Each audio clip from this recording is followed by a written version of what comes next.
Chapter 7. Catherine Decides. The next day, Dr. Sloper called Mrs. Penniman into his study. "I don't want Catherine or you," he said coldly, "to see young Townsend again, and I expect you to obey me." "Do you wish to murder your child?" Mrs. Penniman asked. "No. I wish to make her live and be happy." "You will kill her. She had a terrible night." "She won't die of one bad night, nor of several." It was true that Catherine had had a terrible sleepless night. But though her heart was breaking, she tried not to show her pain to the world. Mrs. Penniman was very disappointed to see that there were no tears in her niece's eyes when she came down to breakfast. That afternoon, Catherine wrote to Morris, and the next day he came into the front parlor and stood before her. She thought that he looked more beautiful than ever. "Why have you made me wait so long?" he asked. "Every hour has seemed like years. Have you decided whether you will keep me or give me up?" "Oh, Morris," she cried, "I never thought of giving you up." "What, then, were you waiting for?" "I thought my father might look at it differently, but he looks at it still in the same way." "Then why have you sent for me?" "Because I wanted to see you," cried Catherine. Morris watched her for a moment. "Will you marry me tomorrow?" he asked suddenly. "Tomorrow?" "Next week, then. Any time in the next month." "Isn't it better to wait?" said Catherine. "To wait for what?" She did not know for what, but she felt afraid. "Until we have thought about it a little more." He shook his head sadly. "I thought you had been thinking about it these 3 weeks. Do you want to go on doing that for 5 years? My poor girl," he added. "You are not faithful to me." Catherine blushed, and her eyes filled with tears. "Oh, how can you say that?" she murmured. "You must take me or leave me," said Morris. "You can't please your father and me. You must choose between us." "I have chosen you," she said. "Then marry me next week." She stood staring at him. "Isn't there any other way?" "None that I know of." He turned away, walked to the window, and stood looking out. "You are very afraid of your father," he said at last. "I suppose I must be," she said simply. "Your fear of him seems greater than your love for me." "Oh, Morris," she said, going to him. After a while she told Morris what her father had said. If I marry without his consent, I shall not inherit any of his fortune. He told me to tell you that. He seemed to think—" Morris blushed angrily. What did he seem to think? "That it would make a difference." It will make a difference in many things, but it will not change my love for you. "We shall not want the money," said Catherine. "You know that I have my own fortune."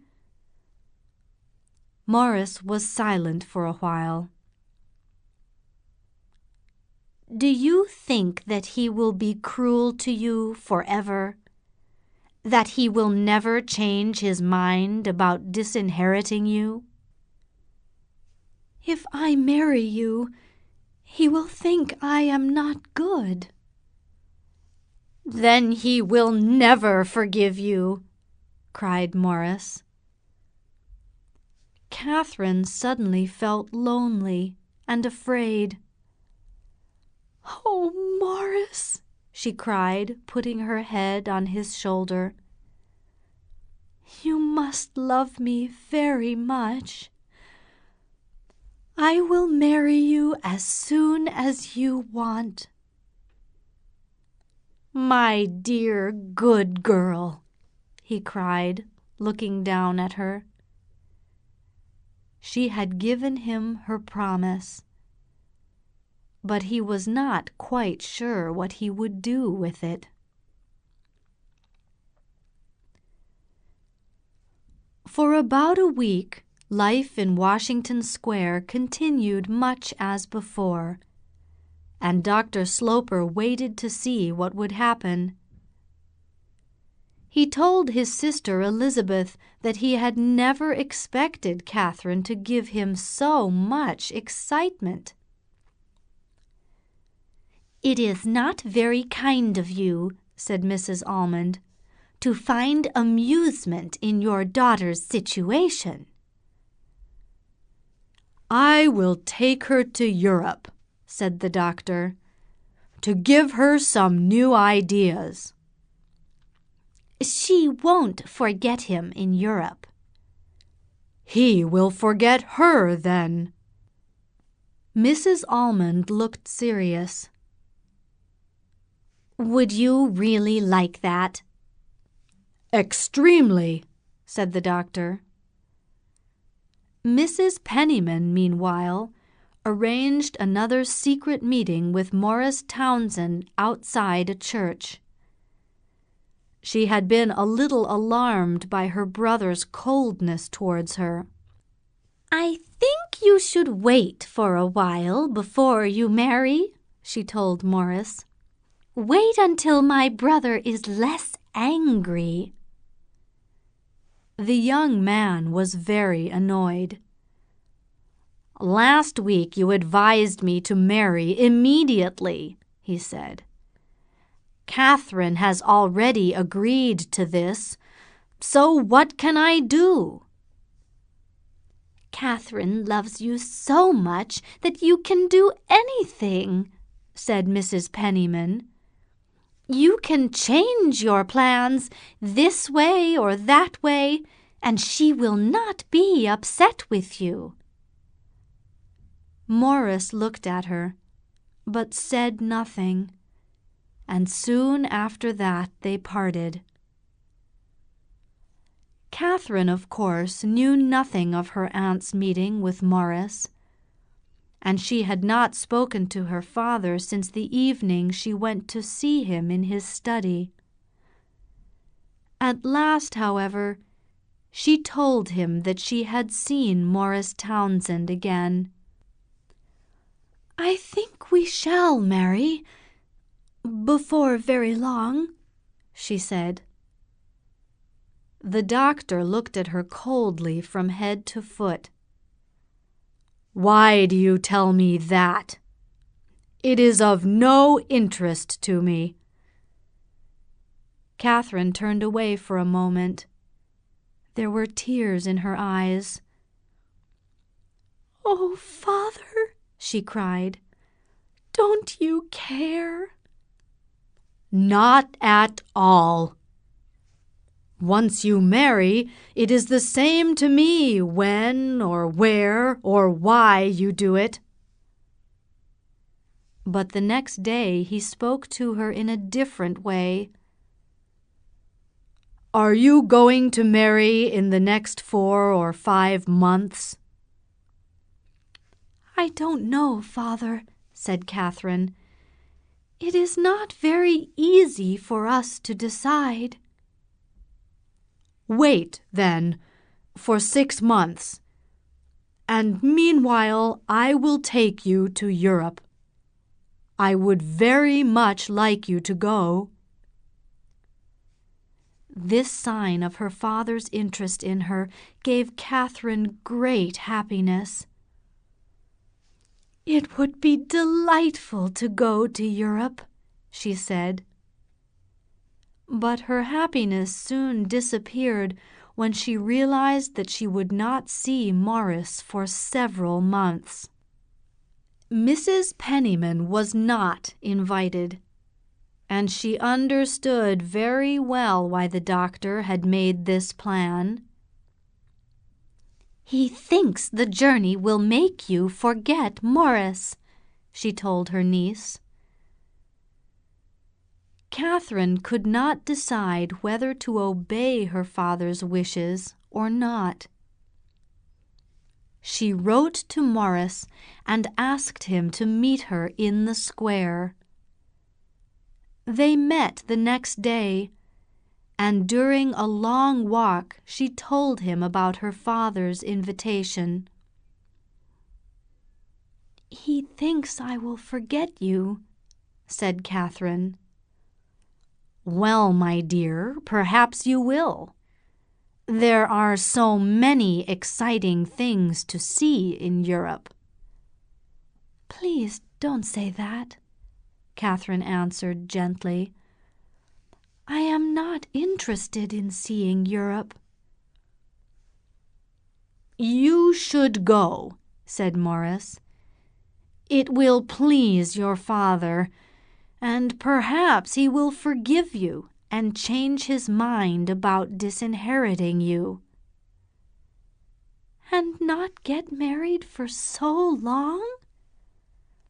"We can marry when you come back," said Morris. "You can buy your wedding clothes in Paris." They were away, in fact, for a year, and during the first 6 months the name of Morris Townsend was not mentioned. The doctor found much to interest him in Europe, but although Catherine was always quiet and obedient, she was, her father thought, a very unintelligent companion. One day, at the end of the summer, they were walking together in a lonely valley in the mountains. It was beginning to get dark, and the air was cold and sharp. Suddenly, the doctor stopped and looked at Catherine. "Have you given him up?" he asked. The question was unexpected, but Catherine did not hesitate. "No, Father," she answered. He looked at her for some moments without speaking. "Does he write to you?" he asked. "Yes, about twice a month." The doctor looked up and down the mountain and said in a low voice, "I am very angry." "I am sorry," Catherine murmured. She felt lonely and frightened in this wild place. "One day he will leave you," said the doctor. "Alone and hungry, in a place like this. That's what he will do." "That's not true, Father, and you should not say it," she cried. "It's not right." He shook his head slowly. "No, it's not right, because you won't believe it. But it is true." Dr. Sloper did not speak of Morris again until the night before they sailed to New York. "What are you going to do when you get home?" he asked suddenly. "Do you mean about Mr. Townsend?" "About Mr. Townsend." "We shall probably marry." "So you will go off with him as soon as you arrive?" Catherine did not like the way he said this. "I cannot tell you until we arrive," she said. "If I am going to lose my only child, I would like to know before it happens." "Oh, Father, you will not lose me," said Catherine.